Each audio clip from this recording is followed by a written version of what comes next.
Bonsoir à tout le monde.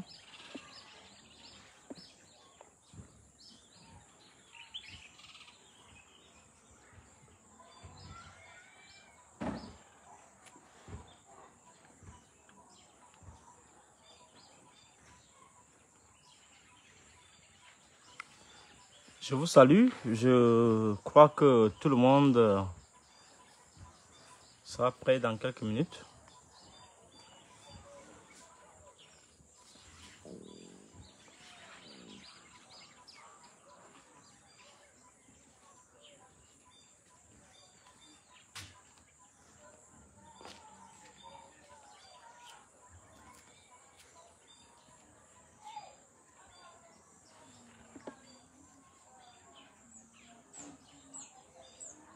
Bonsoir à tout le monde. Je sais que vous êtes occupés à plusieurs choses.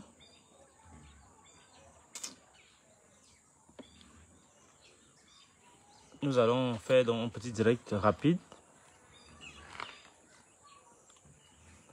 Donc les deux thèmes vous seront donnés à l'instant. On va attendre un peu que les gens se connectent.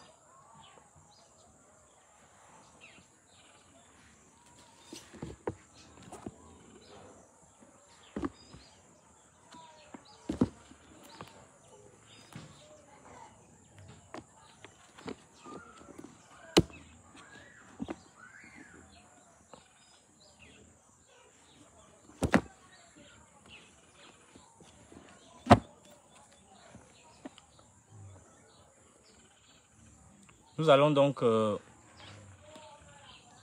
faire un direct rapide sur les thématiques qui vous concernent.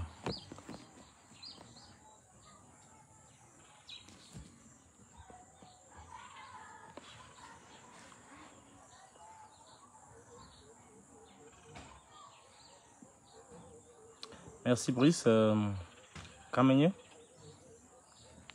Merci à vous tous d'être présents à ce direct. J'attends que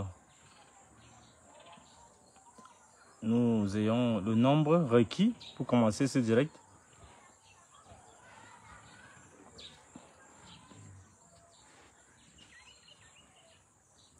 Vous me confirmez que le son est bon?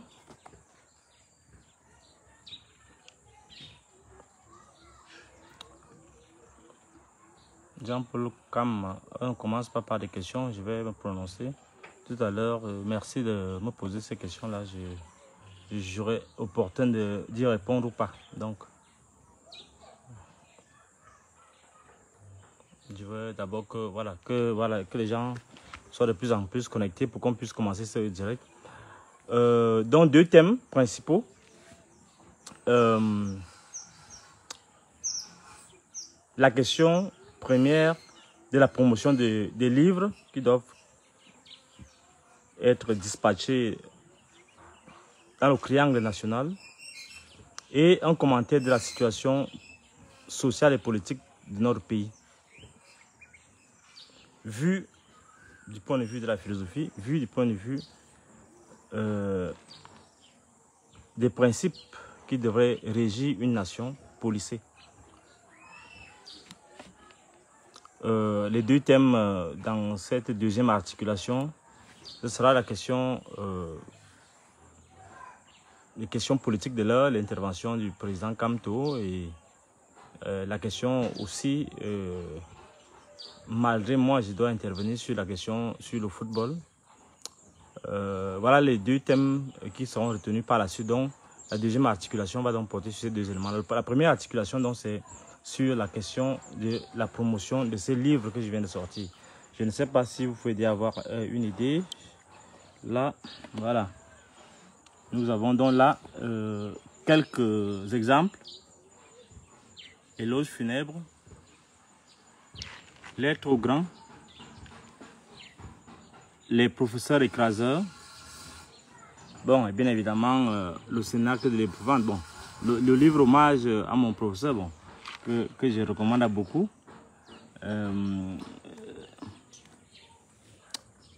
La première articulation dont je vais m'en vais vous parler, c'est la question des livres. La question des livres donc, qui nous préoccupe là, c'est que vous avez vu un ensemble de parutions.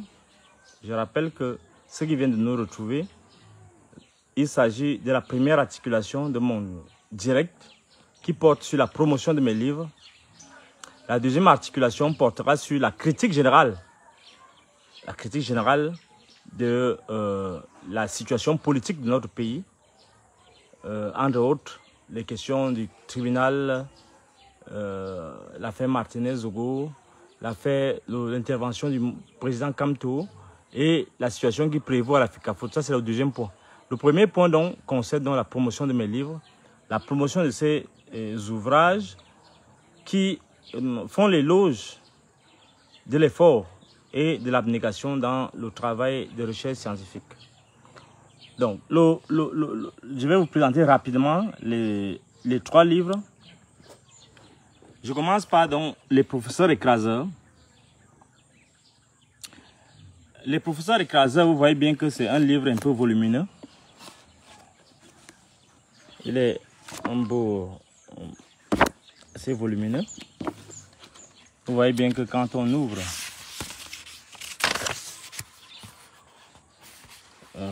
la dédicace est là à Madame Gajanette Scolastique, épouse de ma sœur irremplaçable.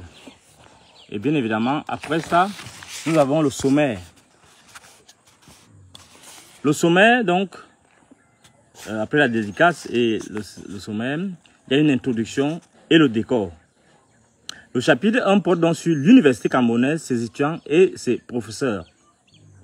Le chapitre 2 porte sur les philosophes de la ruine ou ruine des philosophes. Chapitre 3, la pétodière des sciences juridiques. Chapitre 4, la science politique possédée. Chapitre 5, les écrivains au silo à l'encre de sang. Chapitre 6, la morgue intellectuelle des facultés de médecine et des sciences biomédicales.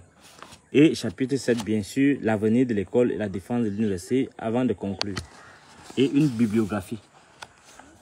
Oui, bonsoir, ma fille.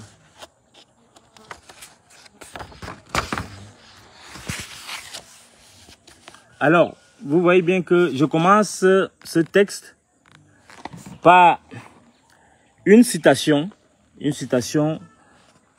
de Václav Havel, qui dit que je crois que l'intellectuel doit inquiéter, qu'il doit témoigner de la misère du monde, qu'il doit provoquer, par son indépendance, se révolter contre toutes les formes d'oppression, qu'elles soient apparentes ou latentes, contre toutes les formes de manipulation, qu'il doit mettre en doute les systèmes, les pouvoirs, avec leurs discours et témoigner de leurs mensonges. C'est pourquoi l'intellectuel ne correspond à aucun rôle auquel on voulait le réduire. C'est pourquoi il ne doit correspondre à aucune histoire écrite par les vainqueurs. L'intellectuel ne doit pas convenir. Il doit toujours déranger, transgresser, il doit rester inclassable. C'est l'esprit général de ce texte que je vous ai proposé de lire. Et ce texte concerne vraiment la situation de nos universités. Le deuxième texte, c'est les lettres aux grands. Lettres aux grands, critique d'une humanité sans hommes. Et là, bien évidemment, vous voyez que je dédie ce texte au bâtonnier Charles Tchungang, mon ami, esprit pénétrant, attachant et inspirant. Et dans ces lettres aux grands, où je critique l'humanité à travers ces grands hommes, où j'exhorte l'humanité à produire les grands hommes, je rappelle ces mots de Nizam. Il n'existe que deux espèces humaines qui n'ont que la haine pour lien. Celle qui écrase et celle qui ne consent pas à être écrasée. C'est aussi l'esprit général de ce texte qui, ma foi, permet de voir les enjeux de notre monde, les enjeux des politiques publiques, les enjeux du combat pour les libertés à travers certaines lettres, le combat pour l'émancipation du peuple à travers certaines correspondances aux personnalités distinguées, notamment au président Biya, chef de l'État, au professeur Jacques Famendongo, l'adieu de Fridolin à Jacques Famendongo, où le sermon d'un libre esprit a encore constitué. La lettre ouverte à mon ami le professeur Jean Baïbek et à tous ceux qui soutiennent encore Biya, réprimande philosophico-politique. Et là, je vois bien que je suis allé un peu plus loin parce que j'ai pensé à la première lettre sur les priorités dans la lutte d'émancipation de nos peuples, la deuxième lettre sur la révolution au Cameroun, la troisième lettre sur le sort du régime de renouveau et du président Paul Biya. L'autre correspondance donc est adressée à Galax Etora, secrétaire d'État chargé de la gendarmerie, où je m'interroge, Galax Etora, le roi de l'arnaque, les affaires louches de l'État et le prétexte des discours haineux. Ensuite, au professeur Joseph Njomomole, auteur autour de la guerre au nord-ouest et au sud-ouest. Et cela porte sur deux correspondances principales. Après, il y a une très courte lettre aux prêtres, imams, rabbins, pasteurs, évêques et évêques. Ensuite, au professeur Maurice Kamto, président du mouvement pour la Renaissance du Cameroun, la fameuse lettre qui m'a valu ce que je vais vous dire tout à l'heure sur la question de Maurice Kamto. Et ensuite, à lui, Paul Motazé, et à Madame le ministre de l'Éducation, des enseignements secondaires. Et enfin, au professeur Amadou Baïdi Fall, professeur des universités, Paris, militant du PASTEF, à propos d'Ousmane Sonko. Voilà. Le troisième livre porte donc justement sur les éloges funèbres, esquisse d'une philosophie obituaire. Dans ce texte, bien évidemment, écrit comme dédicace à Jacques Famendongo, une figure indéchiffrable de l'énigme humaine. Donc, nous voyons là l'expression de la pensée autour du phénomène de la mort. Et à travers un ensemble d'éloges que j'ai rendus à quelques figures importantes et parfois méconnues de notre monde, j'ai pensé qu'il fallait qu'on s'interroge au vu de ce que certains ont pu faire, ont pu réaliser, au vu de l'exemplarité de certaines attitudes, de certains grands morts. J'ai pensé donc rassembler tous les hommages que j'ai rendus à Fidel Castro, à Jean-Baptiste Arandetoua, au professeur Antoine Manga Bina, au président André Belombe, à Jacques Abanga, un beau-frère qui a été assassiné et qui m'avait marqué profondément, à Emeran Atangana Teme, la splendeur ligotée, comme je le dis si bien, un produit de l'ENAM, un grand frère à moi, dont j'ai particulièrement apprécié la compagnie et dont j'ai critiqué certaines postures. Au professeur Pierre-Paul Oka à Tenga, le petit oiseau de Baudelaire, tel que je l'ai intitulé. Et aussi à ma mère, Fridoline, qui est épouse de Tchanga, la femme à qui je ne dirai jamais je t'aime. Ensuite, au président Alexandre Anabambo, le berceur de Mendon. Par la suite, j'ai continué avec Jean-Bernard Ndongo Esomba, le patriarche Christian Obama-Bita, le professeur Hubert Mounondjana, et j'en conclus à la pesée du cœur au firmament de la Mahat. Voilà en quoi consiste en fait l'esquisse de cette philosophie obituaire, c'est-à-dire que cette pensée de la mort qui nous habite comme une ombre à chaque pas. Voilà le travail qui a été fait pendant 2 ans, sans oublier ce fameux livre qui a été écrit en 3 semaines, 1 mois, à l'issue de la mort, je ne sais pas si c'est prématuré, du professeur Hubert Mounandjana. Donc j'ai restitué un peu les grands moments de la pensée de manière schématique. Et en montant, en fait, première partie, la philosophie sous le règne du renouveau. Ensuite, la fonction thérapeutique de la pensée dans une société blessée. Troisième partie, pour une réforme de notre goût et de notre entendement. Quatrième, le philosophe dans la cité. Cinquième, la responsabilité de l'intellectuel aujourd'hui. Et enfin, sixième, le philosophe et le prince. J'ai donc essayé de résumer. Et ce livre est tellement d'actualité qu'il nous parle de notre vie, qu'il nous parle de ce qui se passe dans la tête de nos dirigeants et du travail que nous voyons sur le terrain avec les adversaires prononcés, que sont les intellectuels et les hommes politiques par rapport à ce régime du renouveau. Voilà ce que je voulais dire d'abord d'entame sur ces questions fondamentales de l'écriture. Je voudrais vous inviter tous, et mes collègues, mes étudiants. Pour les étudiants, je vais m'organiser pour que l'ouvrage qui est assez coûteux, les professeurs écraseurs, soit mis à la disposition de certains. Mais quant aux autres, je vais m'assurer que tous les enseignants qui peuvent aider à financer un peu la publication de ces textes suivent les pas de ce grand homme au grand cœur qui nous a donné une contribution de 1 million, ce qui a fait que le livre qui était déjà monté à 15 000 est descendu à 10 000.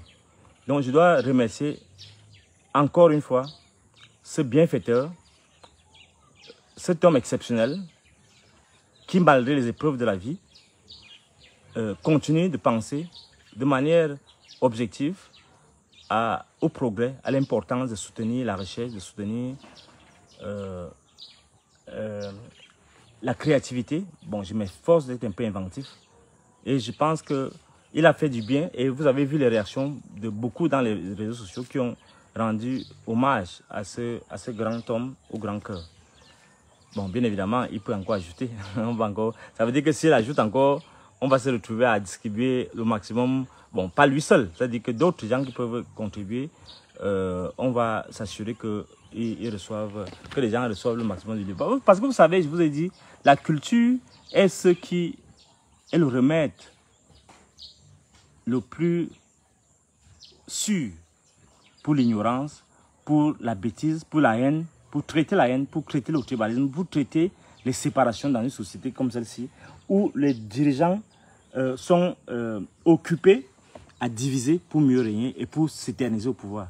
Donc voilà l'esprit dans lequel je vous invite à aller. Donc, j'avais dit dernièrement que les livres sont disponibles, et je vais encore remettre les numéros là tantôt. Les livres sont disponibles à la librairie des peuples noirs. Bon, là-bas c'est un peu plus cher parce qu'il y a tout un processus qui conduit à cela. Mais au niveau de l'auteur, vous pouvez avoir les 2 livres Éloge. Ces 2 livres-ci, Éloge funèbre et Lettre au grand, les 2 livres désormais, à partir de cet instant, vont coûter 15 000 au lieu de 10 000 chacun. Et lui, il reste, les professeurs écraseurs, il reste à 10 000. En fait, il a été baissé définitivement à 10 000 suite à cette subvention.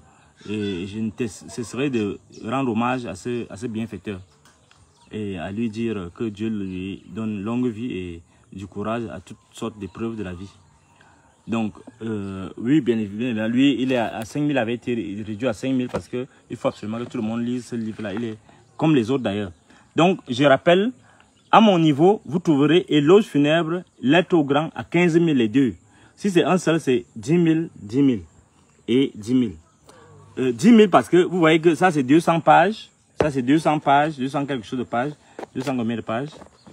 On vérifie. Lettre au grand donc est à 209, 10, 13, voilà. Et à 214 pages, lettre grand à 214 pages. L'autre est à 200 pages environ. Nous sommes à 199 pages ici. Ici, oui, 200 pages environ. Donc, et l'autre, nous sommes à 200 pages. Ça, c'est à 213, 14 pages. Donc, ils sont à 15 000 les deux. Et ici, nous avons effectivement un gros bouquin. Grâce donc au bienfaiteur, ce gros bouquin qui a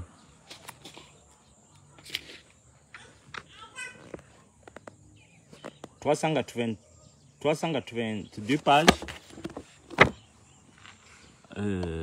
Il devait coûter un peu plus cher. Donc, on rappelle, donc, grâce au bienfaiteur, on a réduit totalement à 10 000 les coûts.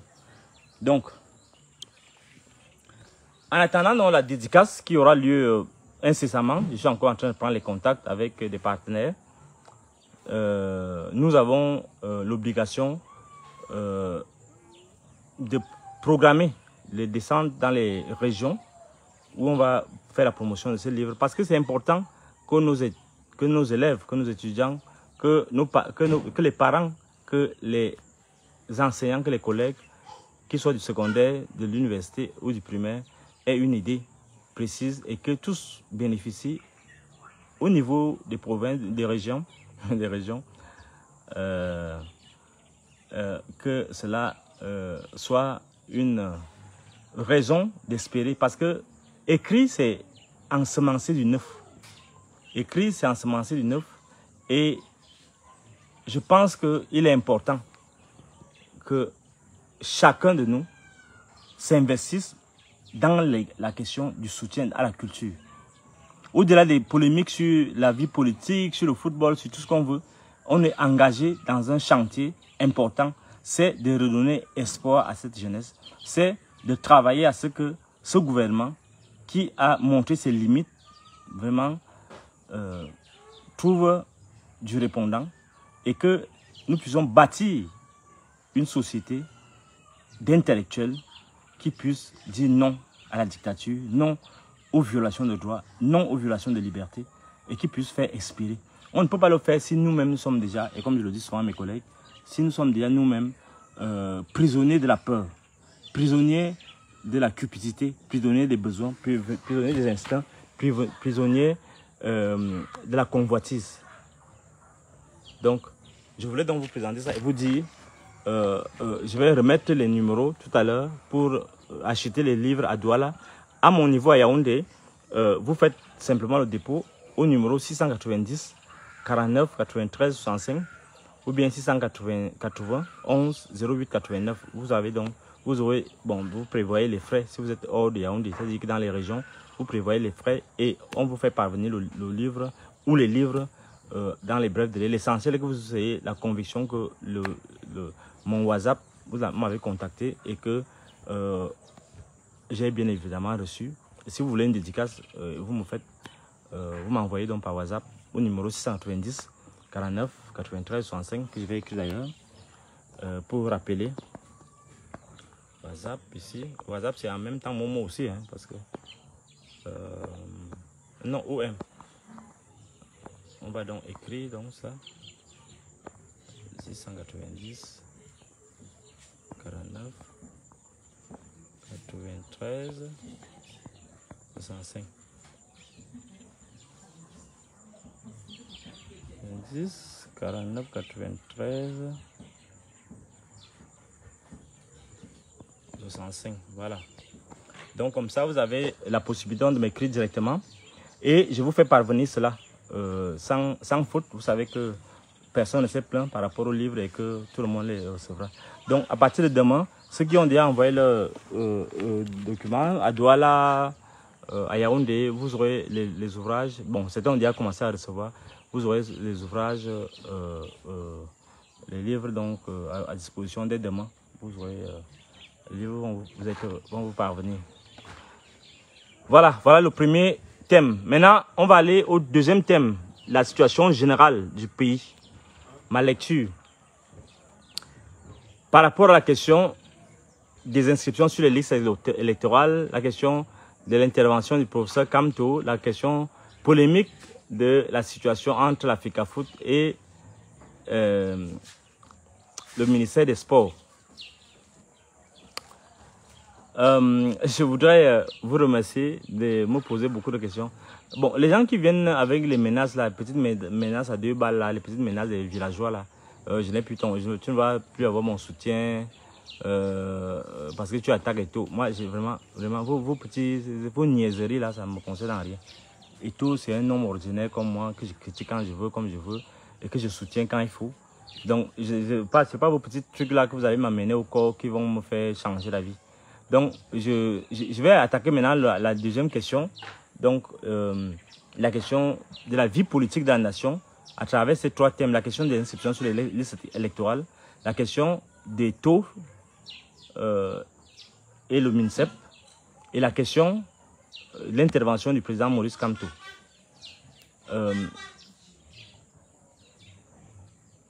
Je voudrais... je ne sais pas qui fait les bruits là.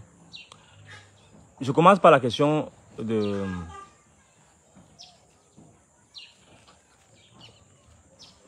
Attendez, j'entends du bruit là comme un enfant qui pleure, moi je sais pas.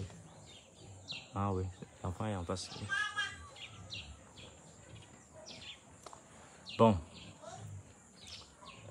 On va aller donc dans le vif du sujet. La question donc... vous voulez que je commence par quel thème? Entre les 3 là, l'intervention du président Kamto, la question du MINSEP et l'inscription sur les listes électorales. Quel est le thème? Vous voulez que je commence par lequel?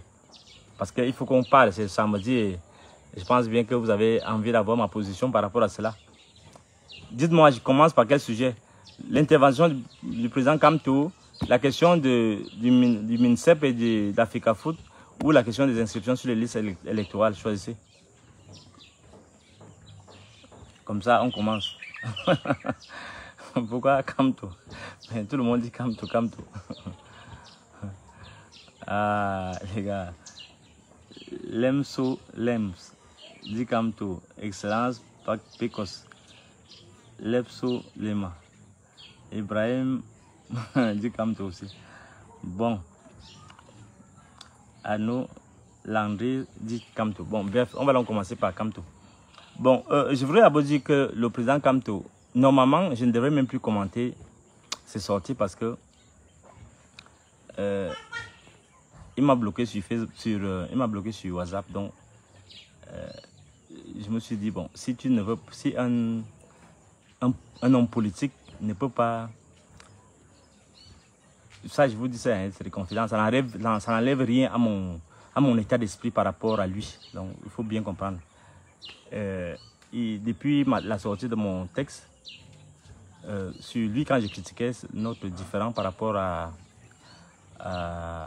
Mononjana, on avait eu des bons rapports, on s'écrivait par WhatsApp parfois.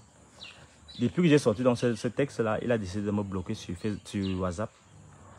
Et pour moi, c'est aussi une façon de dire que si on est un homme politique et qu'on n'est pas capable de supporter même l'impertinence d'un philosophe, d'un intellectuel. Bon, alors il y a un problème, ça veut dire qu'on est dans le même logiciel de penser que les gens du pouvoir qui peuvent venir m'arrêter ici la nuit, venir tirer sur moi, m'enlever et m'amener sur... Bon, ça veut dire que rien ne va changer.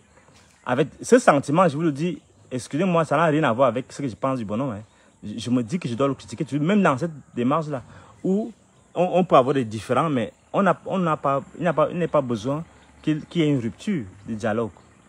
Parce que je dis toujours, dans l'état d'esprit, dans la situation réelle de ce pays actuellement, vous vous souvenez, quand dernièrement ils sont venus m'arrêter, me séquestrer, m'enlever dans la nuit, en tirant sur moi de manière vraiment sauvage. Bon, je vous avais dit le lendemain que vraiment il faut une alternative. Je reste persuadé qu'il faut une alternative dans ce pays. Et que j'ai demandé à la diaspora qu'on se réunisse. Et que, effectivement, le discours que tient le président Kamto est en grande ligne de ce que j'étais en train de dire. Vous ne pouvez pas seulement compter sur les élections, sur les inscriptions, en sachant tout ce qu'il y a comme manipulation. Si, mon domicile en bourse. Vous ne pouvez pas seulement compter sur ça. S'il n'y a pas cette pression, Biya ne va pas partir du pouvoir. Vous avez vu ce qui s'est passé au Tchad. Biya ne va pas partir du pouvoir comme ça parce que vous avez mis un budget dans le. Ça n'a aucun sens. Ce n'est pas parce que vous allez... on va vous dire certaines choses que vous allez dire non, il est fou. Non, non, soyons lucides. Le président Kamto a une démarche. Je peux ne pas approuver certains éléments, mais je déplore deux choses chez lui. Le fait qu'il puisse rompre le dialogue avec quelqu'un qui se contente de le critiquer, alors que la personne a voté pour lui en 2018. Pour moi, et que la personne n'est pas le genre, même comme ils peuvent s'imaginer, ce qu'ils peuvent s'imaginer, est convaincu de la nécessité d'une alternative dans ce pays, d'une alternance dans ce pays, d'une transition dans ce pays. Je n'ai pas besoin de l'autre. Si, vous savez, ça me fait souvent rire. Quand les gens disent, oh, tu es parti prendre 10 millions en billets de 5 000. Et les petits manipulateurs comme ça sont là en train d'utiliser les efforts comme des gens comme Kamto et les autres pour venir saboter des gens qui pourraient apporter quelque chose de nouveau à la lecture même de la situation de ce pays. Donc, la posture de Kamto et la posture de tout un homme normal devrait avoir vu ce qui se passe. Vous avez vu, les gens ne savent même pas jusqu'où ça fait mal de voir un ministre, soi-disant de l'administration territoriale, prendre sur lui de tenir tout un peuple en laisse avec les gens en armes, avec des complicités. Ils se réunissent là en bande de sorciers pour venir enlever les gens chez eux, pour venir massacrer les gens, pour promettre de massacrer les gens, advenant que éventuellement leur champion serait défait. Donc, et vous croyez qu'un homme normalement constitué va cautionner ce genre d'attitude? Pour vous, vous croyez que parce qu'on critique les éléments qui font partie de la solution de ce pays, parce qu'on critique, vous êtes arc-bouté à penser que non, parce qu'on a osé critiquer, on est pour le pouvoir. Si on veut être dans le pouvoir, on serait déjà dans le pouvoir, on aurait déjà pris tout ce qu'on nous propose. Ce n'est pas vous qui faites que je sois que ma maison soit sans ouverture. Et je n'ai même pas besoin de me justifier à vos yeux. Je voulais seulement dire que ceux qui sont aux côtés du président Kamto, qui comprennent que certaines attitudes sont de nature à jeter du doute sur l'esprit démocratique qui anime la haute direction du MRC. On ne peut pas se targuer d'être l'alternative et pécher de manière aussi légère. Vous décidez de bloquer les gens sur Facebook, sur WhatsApp parce qu'ils ont osé vous dire leurs sentiments. Ça veut dire que vous pourriez être pire que Biya, ou bien vous ne pourriez pas supporter la critique. On ne sait pas, moi ça me préoccupe. Ça n'enlève rien à mon estime. Et je dis, s'il fallait encore voter, s'il fallait choisir entre Biya et Kamto, je choisirais Kamto. Il n'y a rien à dire. Tout le bavardage que les gens vont bavarder, là, ça influence en rien. Et si ça arrive encore en 2025, que c'est le même individu qui est là pendant 42 ans, 43 ans, 45 ans, je ne sais pas combien, pour narguer les gens, pour jouer au sage alors que le pays est complètement délabré. Ne vous attendez pas à ce que j'ai une autre posture. Si rien n'est fait, on ne peut pas garder le même logiciel. Et prétendre qu'on est intellectuel. Prétendre qu'on est vraiment soucieux de la misère de ce peuple. Soucieux de la haine qu'on pourrait ressentir devant tous ces crimes économiques, crimes de droit commun. Nous avons déjà maintenant un cas symptomatique qui ne résume même pas tout. Parce qu'on voit comment on a tué Bala, comment on a tué Martinez, on voit comment on tue les gens, tous ces gens. Mais pour eux, la vie même n'est plus rien. Et moi, je suis le philosophe de la République. C'est-à-dire que le philosophe, tout court, c'est-à-dire que c'est lui dont le rôle est de sécuriser la vie à travers la promotion de la liberté, à travers la promotion du bon sens, à travers la promotion de la libre pensée. Donc pour moi, l'attitude de défiance qu'a affiché le président Kamto hier est tout à fait logique. Parce que ça préfigure, et il comprend bien aussi, ça préfigure de ce qui pourrait arriver. Et je crois qu'il n'a pas choisi la date pour rien. Il a bien montré qu'on a bien compris ce qui s'est passé au Tchad. Et on voit bien que c'est le même... Quand on voit le billet tchadien, ce qu'on appelle le billet, c'est-à-dire que cette force d'exception qui tient tout le peuple en haleine, qui tient en laisse tout le peuple et qui tire pour célébrer la victoire et qui tue tout le monde, qui tue ce qu'ils veulent. C'est-à-dire comme des mots, que les gens sont au-delà même de ce qu'on peut m'attendre d'une armée. C'est-à-dire que sécuriser le territoire. C'est-à-dire que les gens sont dans l'euphorie criminelle de soutien à un régime. Voilà la réalité. Et bien évidemment, c'est exactement, et quand te le dit, il sait bien que c'est ça qui va se passer effectivement ici au Cameroun, dans quelques mois, dans un an. C'est-à-dire que les gens seront engagés à donner la victoire au président Paul Biya par tous les moyens, au prix, et ils ont déjà calculé le nombre de morts. Donc voilà ce que je peux dire par rapport à ça. Donc, malgré les critiques, je reste convaincu que si l'alternative réside dans cette mutualisation des forces émancipatrices, des forces du changement, le vrai changement, mais qui doivent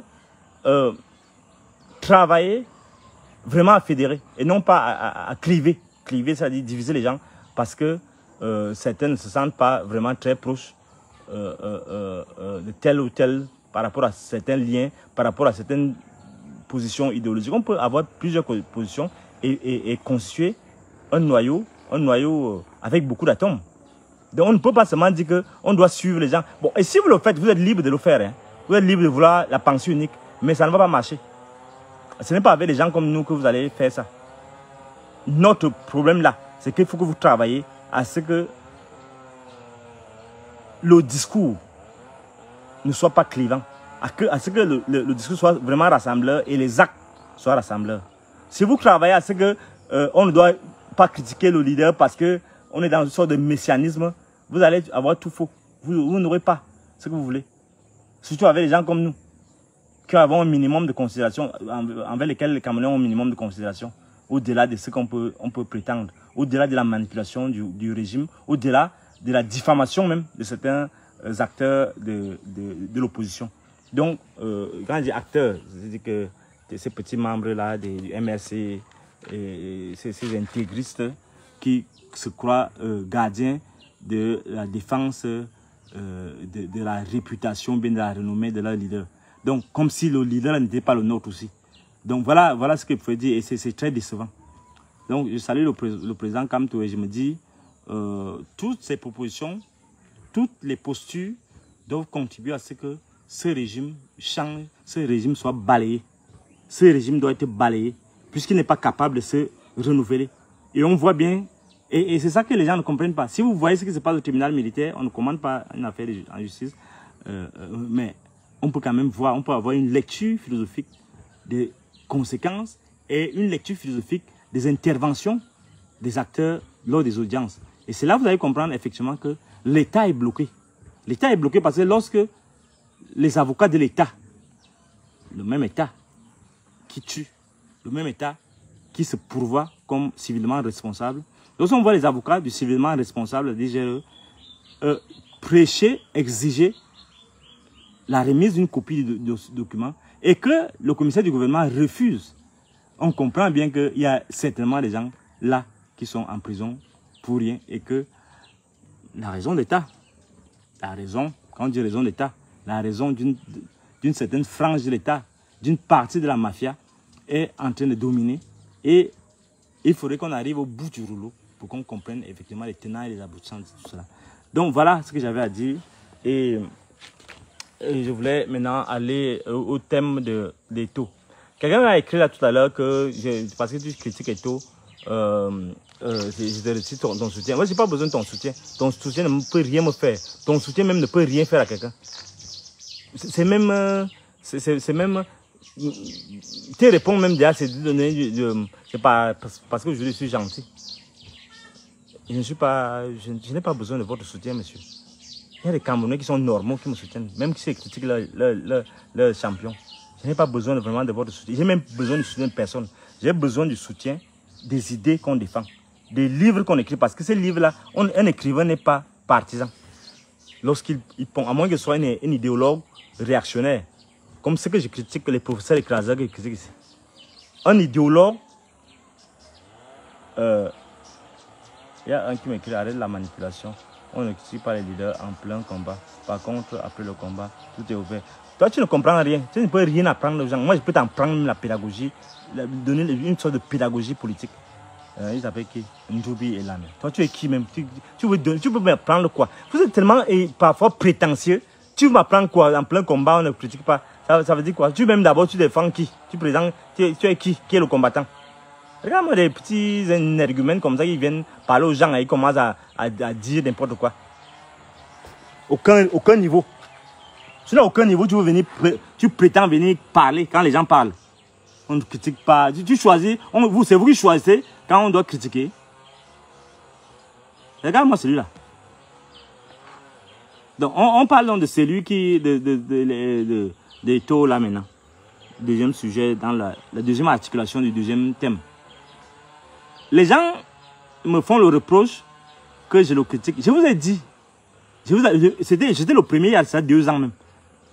Quand je suis venu à Equinox, je ne sais pas quoi Equinox, dit qu'on va le chasser. Parce que j'avais pris le temps de discuter avec certaines personnes qui avaient été élues avec lui. Et j'ai compris que, vu les décisions, les premières décisions qu'il prenait, il fonçait gros mur. J'ai été clair là-dessus. Et vous êtes jeté sur moi parce que vous êtes toujours aveuglé. Comme vous êtes des nés renouveaux de l'église de Chinga, vous êtes versé sur moi.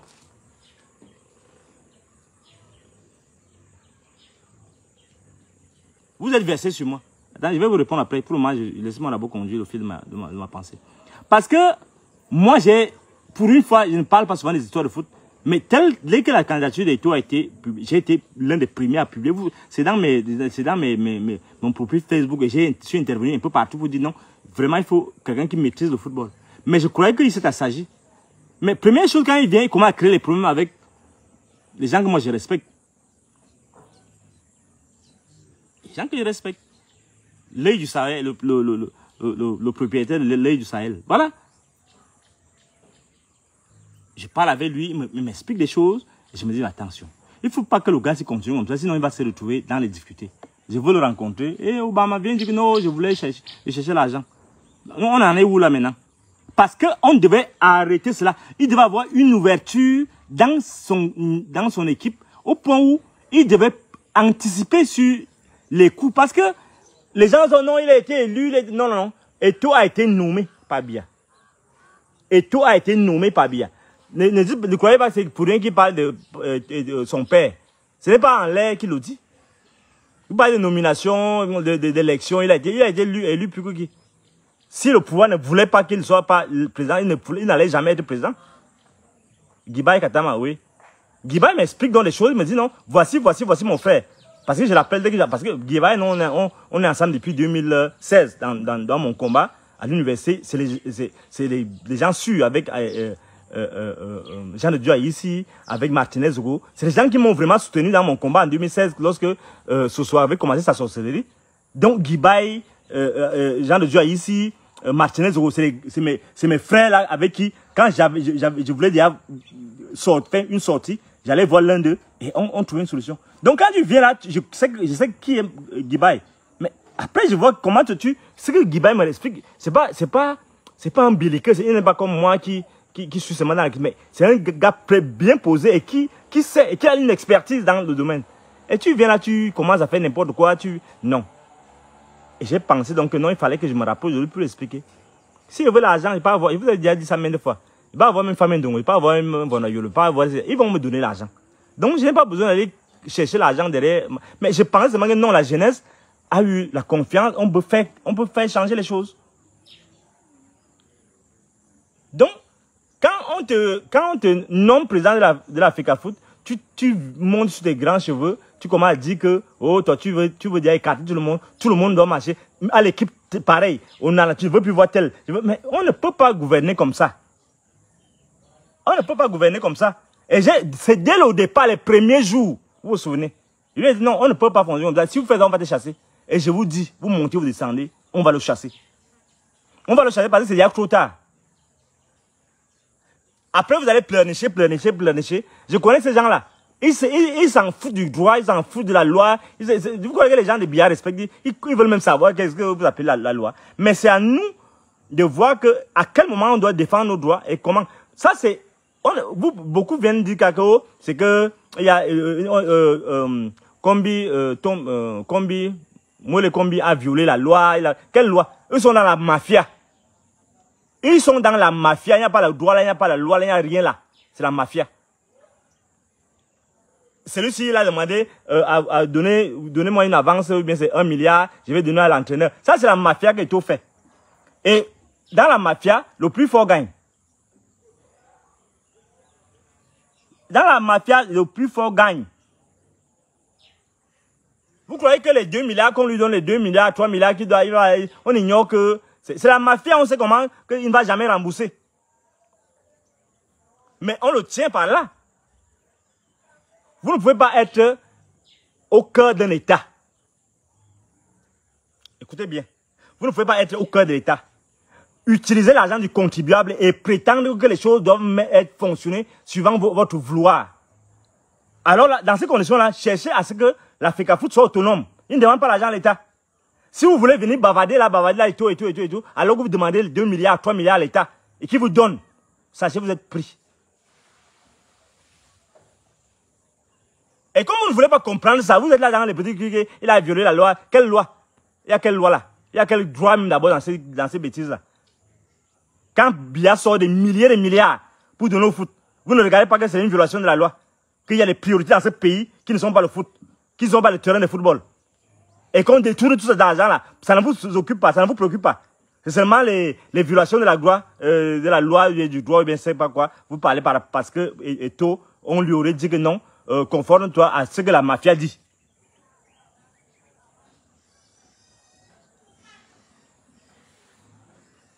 Donc, nous ne sommes pas dans une démarche où on va supporter n'importe quoi. De peur qu'on dise que oh, tu soutiens le gouvernement. Moi, c'est le dernier de mes soucis. Les gens du gouvernement eux-mêmes savent qui je suis. Est-ce que j'ai besoin de vous pour que je le sache? Le peuple camerounais, le vrai, pas le peuple du village, là que vous venez avec le village parce que c'est un frère Bassa. Vous commencez à dire que non, n'importe qui maintenant doit parler. Non. Et ça, nous sommes en République, nous ne sommes pas là, dans la villageoisie. Je suis obligé de soutenir Eto'o. Non.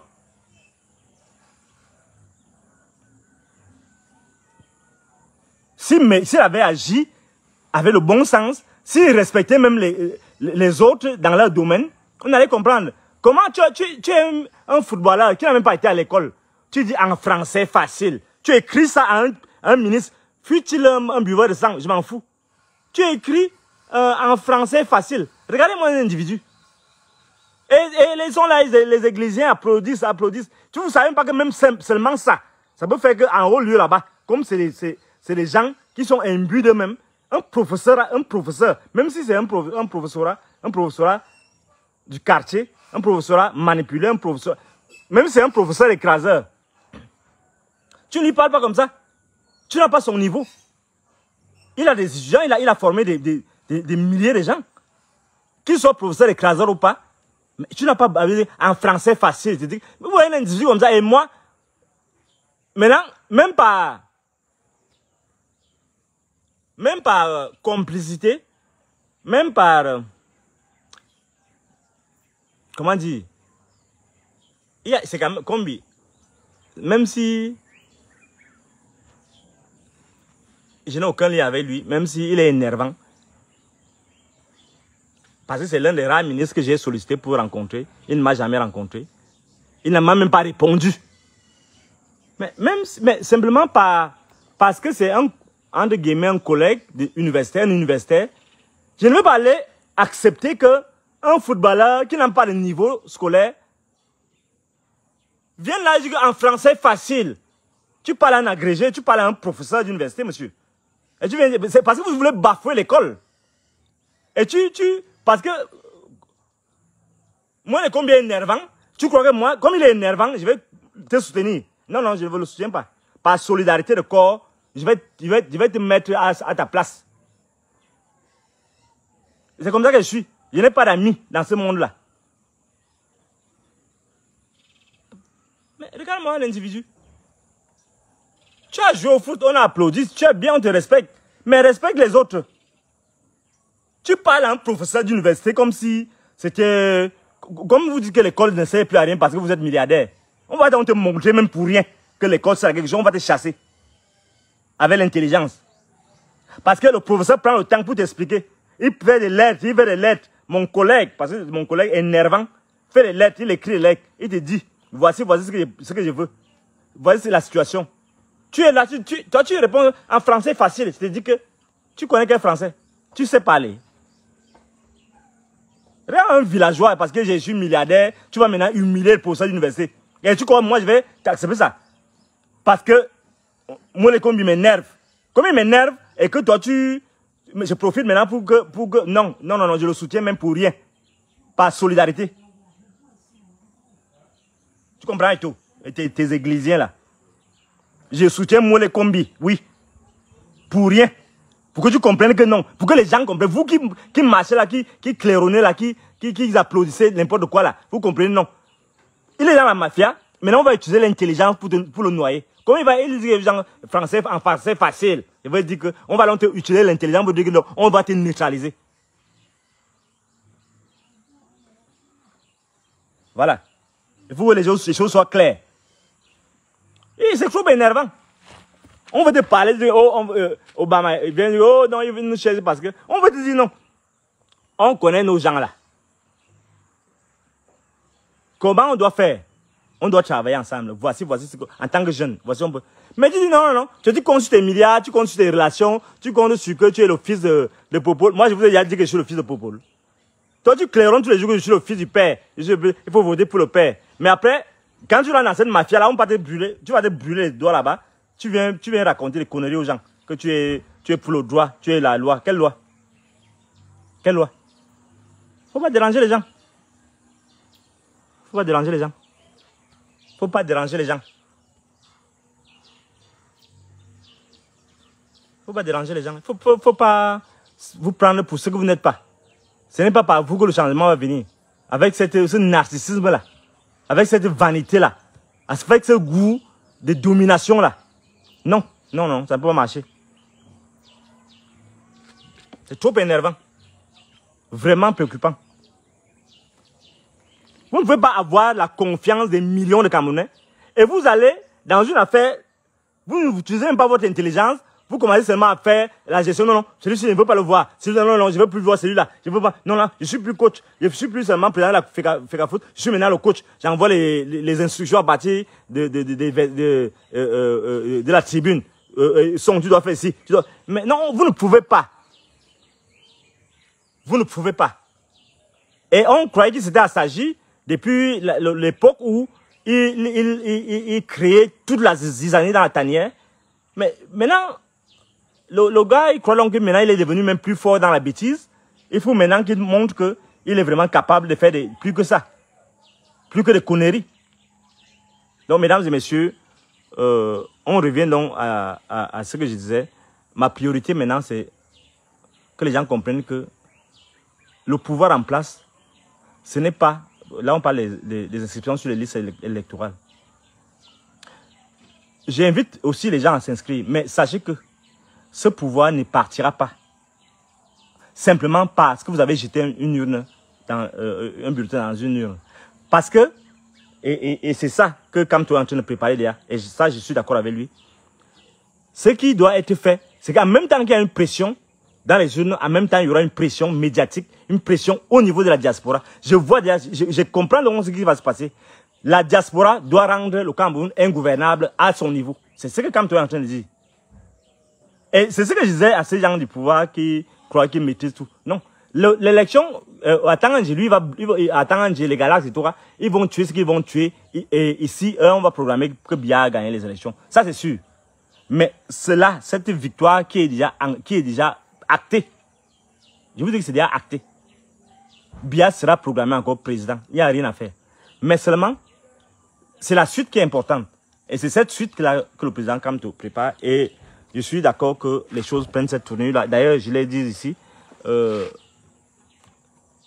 ne peut pas laisser le pays dans cet état. On ne peut pas laisser le pays à l'abandon. On ne peut pas laisser le pays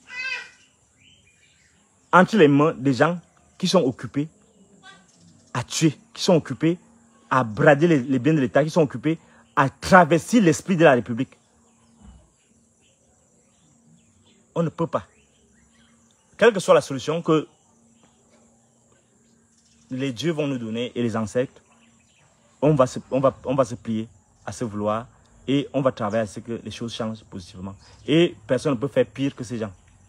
Personne ne peut faire pire que ces gens. Je vous remercie donc pour tout et je vous rappelle que le livre Les professeurs écraseurs est à mon niveau. Pour ceux qui sont dans la diaspora, on va se battre pour qu'ils reçoivent une copie. Et je vous dis, c'est un ouvrage que vous devez donner à vos enfants, vos étudiants, à vos enfants qui sont étudiants, qui sont élèves. Terminal, même on peut déjà commencer à lire parce que c'est en français facile, comme l'autre. Lettres au grand et les éloges, ces deux-là sont à 15 002. Si c'est un seul, c'est 10 000. Et bien sûr, le petit chef-d'œuvre, comme certains disent, le Cénacle de l'épouvante, c'est lui-là à 5 000. Donc, vous me faites un dépôt 690 49 93 65 690 49 93 65 ou bien 691 08 89 691 08 89. Vous avez votre exemplaire ou bien vos exemplaires disponibles. Donc, là, je vous reviens bientôt pour la dédicace et j'annonce que nous allons revenir sur le procès et je vous en dirai plus. Je ne peux pas m'épiloguer encore pour le moment. Merci beaucoup. Et maintenant, on va aller aux questions. Bon, on va prendre quelques questions. Maintenant, je suis à vous. Posez quelques questions et je vois si je peux répondre à ça.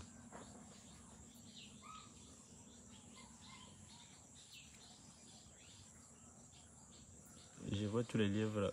Non, moi je suis à quoi? Vraiment, il faut m'écrire inbox par WhatsApp. Vous aurez. Je vous ai donné mon numéro là, c'est WhatsApp. Tu seras à Douala quand? Donc sûrement la semaine, après la semaine-ci, je vais d'abord produire encore quelques livres. Je serai là d'ici, peut-être en fin de semaine prochaine. Donc je vais vous annoncer ça. C'est là pour couleur à quoi? Je serai là d'ici la fin de la... Non, soit la semaine-ci, soit la semaine prochaine. Mais vous pouvez déjà avoir, vous me faites un dépôt et je vous envoie ça facilement avec la dédicace. Donc c'est pas un problème. Cyril, tu es d'accord avec Kamto. Mais quand j'explique, vous voulez juste qu'on répète les mêmes choses. Donc vraiment, si vous n'avez pas suivi le direct, on ne revient pas sur ça. Vraiment, je ne réponds pas à ces choses-là. Toujours à l'université 1. Non, je ne parle pas de dossier de l'université 1 parce que ce n'est pas à l'ordre du jour. Voilà. Ce n'est pas à l'ordre du jour.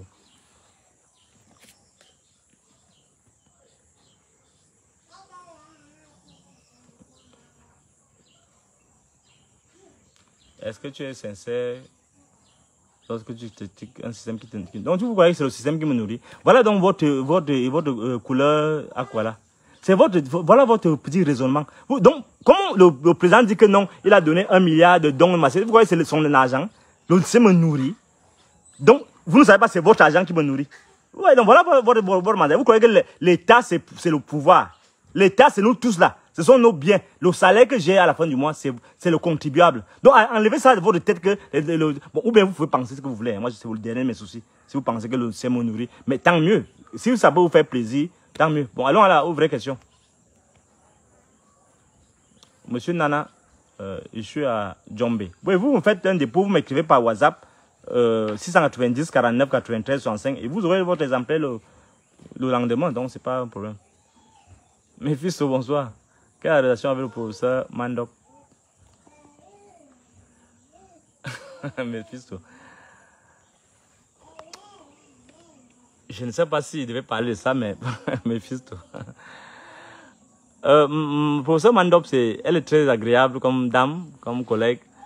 Mais sauf que, bon, je vais quand même attendre un peu les questions. Hein, je vais répondre à cette question. S'il vous plaît, attendez d'abord que je réponde à cette question, parce que c'est une question importante. Je ne voulais pas parler de ça, mais ouvrez bien les oreilles. Attendez d'abord, s'il vous plaît, laissez d'abord les questions. On va revenir sur les questions. Écoutez d'abord la réponse à cette question, parce que c'est une question importante qui concerne la vie aussi de l'université. Je vous prie d'arrêter d'abord les questions pour qu'on progresse un peu et que vous écoutez ma réponse. Le professeur Mandop, on a des bons rapports, on a des très bons rapports. Je dois parler de ça parce que même si je voulais éviter ça. Vous savez, ma position. Prof, où va le Cameroun? S'il vous plaît, je vous ai dit, attendez d'abord, laissez que je vous réponde à cette question. C'est important parce que ça vous permet de comprendre un peu qui je suis. Il me pose la question, comment va le professeur Mandop? Je lui dis qu'elle va bien. Mais je dois expliquer pourquoi j'ai dit ça. Et pourquoi j'ai dit que désormais, je fais mes choses seul. Je suis dans mon monde seul. Ce qui se passe, c'est quoi? C'est que moi, j'interviens dans l'affaire Mandop par souci de vérité, par souci, par empathie. Parce que je me rends compte que Aurélien Soso s'emprête à retirer le doctorat à leur fils. C'est-à-dire le fils du premier mariage de Monsieur Ignore, le mari de Madame Mandop. Donc, il a déjà retiré le doctorat de Madame Mandop. Maintenant, il s'apprête à retirer le doctorat de leur fils.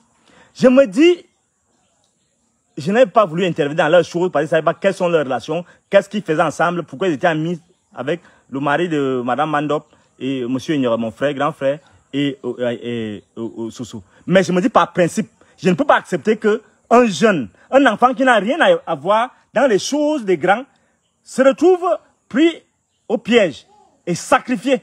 Et j'ai vu les sacrifices, comment Soso m'a sacrifié. Et j'ai dit, je me suis levé et dit non. Je suis d'abord allé défendre donc Monsieur Ndondok au conseil de discipline quand on l'a convoqué. J'ai dit non, je vais prendre la défense. Et tout le monde a vu, tous les enseignants ont vu, tous les responsables du ministère ont vu, tous les responsables de l'école normale ont vu comment j'ai pris fait et cause au conseil de discipline pour défendre Ndondok. Par la suite, j'ai pris sur moi d'attaquer Soso de front pour condamner fermement et pour faire pression, une pression médiatique terrible qui a fait en sorte qu'il recule. Il a reculé. Et il a reculé et jusqu'au point où, tellement je l'ai attaqué, qu'il m'a fait 2 citations directes.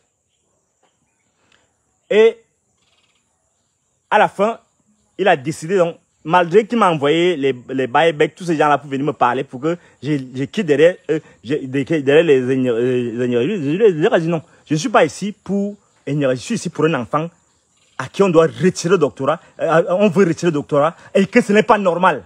Et que, au-delà du fait même que c'est un enfant du village, mais c'est pas possible que quelqu'un fasse souffrir, endurer à quelqu'un ce qui m'a fait endurer depuis 8 ans. Je suis sur place. Et j'ai fait cause pour cet enfant-là. Et je vais vous dire quand même que depuis que Soso, j'ai été décidé, Soso m'a fait 2 citations directes et l'affaire passe au tribunal. Mais quand vous me demandez quelle est la situation, ce qui se passe donc maintenant, c'est quoi? C'est que l'affaire passe au tribunal. Au départ, le père de l'enfant a fait semblant, Monsieur Ignora a fait semblant de donner de temps en temps un peu d'argent de taxi que va au tribunal. Et je ne veux même pas vous dire qu'il m'a aidé même pour les questions de frais d'avocat et tout ça. C'est-à-dire que je ne vais pas vous donner les détails, mais c'est quelqu'un d'autre qui m'a aidé. Hein? Pour au moins que je puisse... Bonsoir madame. Au moins pour que je puisse, ne serait-ce que me faire aider un peu pour que je puisse... Parce que moi je me défends, mais que je puisse éviter certaines fautes. Mais ce qui se passe, c'est que après que les gendarmes sont venus me harceler ici chez moi, m'enlever et tout ça, et j'ai critiqué donc les élites de la Liki. Depuis ce jour, ils ont décidé de ne plus m'appeler. Même quand j'appelle Monsieur Ignore, je vous rappelle que le petit en question qui a échappé et qui a été même recruté à Douala, je ne l'ai jamais vu de mes propres yeux. Il ne m'a jamais appelé. Il faut bien comprendre. Il ne m'a jamais appelé. Donc, depuis que j'avais critiqué l'élite politico-administrative de la Léké, dont les Yébachis et ainsi de suite, Monsieur Enira, Madame Mandop, le mari de Madame Mandop, parce que j'ai osé critiquer son frère, sur le fait même qu'il n'a pas aidé sa belle-sœur, dont on retirait le doctorat, sans qu'il dise un mot. Lui s'est braqué, il ne peut même pas, ne serait-ce que l'argent de taxi, ne peut même pas me payer pour que j'aille me défendre. Je ne peux pas maintenant me défendre seul. Or, je me retrouve dans cette situation parce que j'ai voulu, parce que j'ai sauvé un enfant. Mais je ne l'ai pas sauvé parce que je voulais une relation quelconque avec lui. Je l'ai fait spontanément. Et le minimum, c'est que, le minimum aurait voulu quand même que, même s'il écrit son frère, mais qu'on a une relation dans le sens de sortir d'une affaire. L'affaire est pendant le tribunal. On appelle l'affaire. J'ai 2 citations directes à cause de ça. Et que je suis, chaque jour je suis obligé d'être là. Le 4 encore, il y a une autre, le 4, oui, le 4 juin, je repars là-bas au tribunal. On va se défendre. Et là, ce jour-là, je devrais maintenant plaider coupable, non coupable, ainsi de suite. Et voir comment on engage le truc. Parce que j'ai joué un peu au dilatoire pour que Soso quitte un peu. Je savais que Soso va sauter. Donc voilà la situation. Vous voyez donc le niveau d'ingratitude des gens. Le niveau de haine que les gens nourrissent malgré tous les paravents qu'ils sont chrétiens, ils sont trop croyants. Voilà donc la réalité. Voilà la réalité de la vie. C'est pourquoi j'ai dit, je ne veux plus être associé à quelqu'un. Et j'ai dit ça, même aux nouvelles autorités, partout où je suis passé, que je ne veux plus être associé à quelqu'un.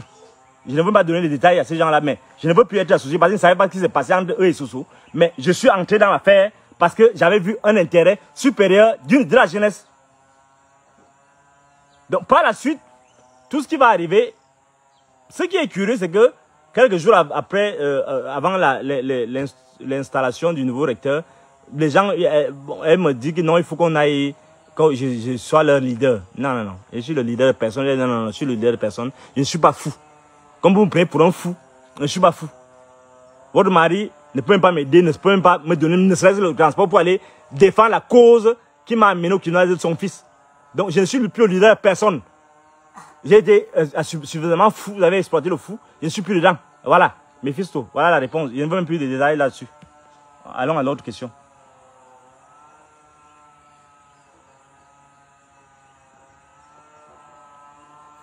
Chloé Bug, je ne sais pas qui vous êtes. Moi, je vais vous bloquer tout à l'heure quand je rentre dans les machines. Si c'est à moi que vous agressez, si c'est à moi, je vais vous bloquer tout à l'heure. Merci. Pensez-vous que le professeur Titus est joueur? Surtout de la proposition d'une transition politique. Non, non, laissez Titus jouer. Ça, c'est les gens qui ont tué ce pays. Donc, laissez. Il vient jouer au maintenant, au machin. Qu'il a d'abord fini de faire son cinéma de Rose-Croix et tout ça. Bon, voilà, c'est vos histoires là avec lui là. Ça ne me concerne pas. Professeur Baïbek avait donc raison concernant la distance de ce fils. Oui, je vous explique donc la situation. Donc, non, c'est parce que le professeur Baïbek disait non. Oui, le professeur Baïbek avait raison de me dire que laisse la faire là, machin, mais bon, je ne suis pas de cette matière là, je ne suis pas de cette âme là. J'ai une autre façon de voir. Ce n'est pas que Baïbek avait tort, non. Il avait, mais à un moment précis, tu dois aller au-delà de ton confort personnel pour te sacrifier pour les enfants. Là, au moins, je suis soulagé. On l'a rupture à Douala. D'après les informations que j'ai, je ne le connais même pas. Je ne connais pas cet enfant. Donc, pour moi, bon, Baïbé avait raison en bon politicien, mais moi, j'avais aussi raison en tant que penseur, philosophe. Je ne cherche pas seulement le confort de mon ventre. Le candidat idéal, selon vous, vraiment, c'est moi. Preuve, où va le Cameroun? Vraiment, je ne sais pas. Ça, c'est une question. On fonce gros mieux, ce qui est sûr. Mais j'espère que les partis, les différents membres de la paix de la mafia vont se livrer une guerre fratricide et qu'un camp va gagner.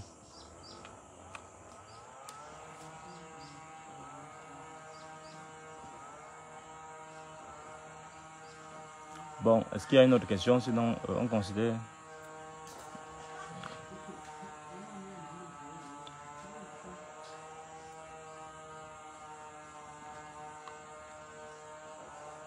Bon, on a déjà fait plus d'1 heure, donc je vois qu'il n'y a plus de questions. Bon, maintenant que je vous demande de poser des questions, vous ne posez plus. Et merci pour les cœurs. Veuillez partager aussi le direct parce que ça permet que les gens soient informés de ce que nous faisons. Ma question, Cyril Tafou. Votre question sur Kanto, c'est quoi? Que pensez-vous du bas de fer Fecafoot Minsep? Non, j'ai déjà dit ça dans mon direct en haut. Comment faites-vous pour gérer la question, Benoît? Non, non, je me concentre davantage sur l'écriture. Et je suis en brousse de temps en temps, donc moi je vis comme un villageois et dans ma tête je fais le vide. J'écris beaucoup, ça me permet de me régénérer, quoi. Patrice Baya. Mais posez votre question, j'ai posé la question, mais posez la question, moi je vous ai dit d'arrêter d'abord, je ne lisais pas, je voulais expliquer d'abord cette position-là.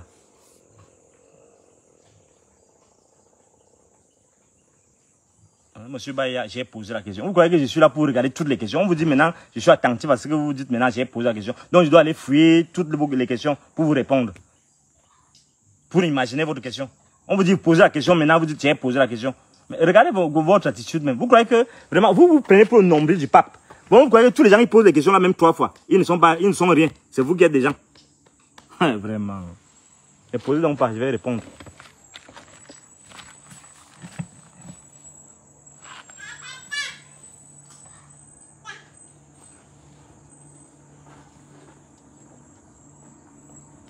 Bon, merci beaucoup. S'il n'y a pas d'autres questions, on va... Ouais, courage. Ouais, merci beaucoup, monsieur Benoît. Ton ami Soso est tombé, tu dois être... non, mon combat, c'est pas parce que Soso devait tomber. Non. Je ne suis pas cynique, je ne suis pas sadique. Non. On est là pour combattre le changement à l'université. Je serais vraiment content que le nouveau recteur fasse des changements notables. C'est ça qui me préoccupe, c'est ça vraiment qui me préoccupe. C'est pas là que les gens tombent ou pas. Moi, je suis pas... Les gens nous ont appris à haine. Le régime nous a inculqué le cynisme. Non, j'évite ça, pardon.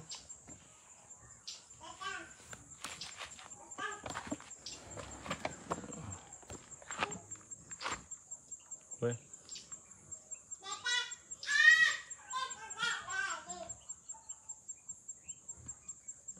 Pour ça, je pense que d'aucuns vous ont pris pour une marionnette et en cela vous êtes devenu aux yeux de l'ordre établi comme un rebelle, alors que vous êtes un homme des idées.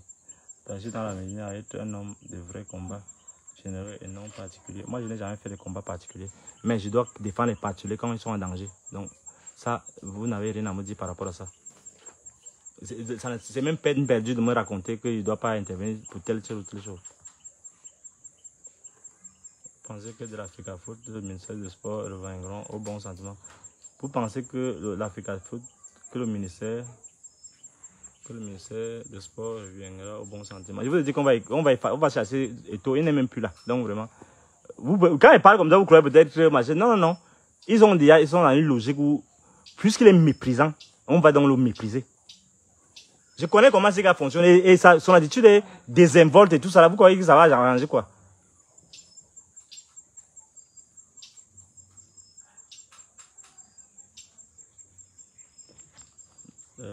Comment fais-tu pour procéder à la très belle synthèse dans le procès Martinez?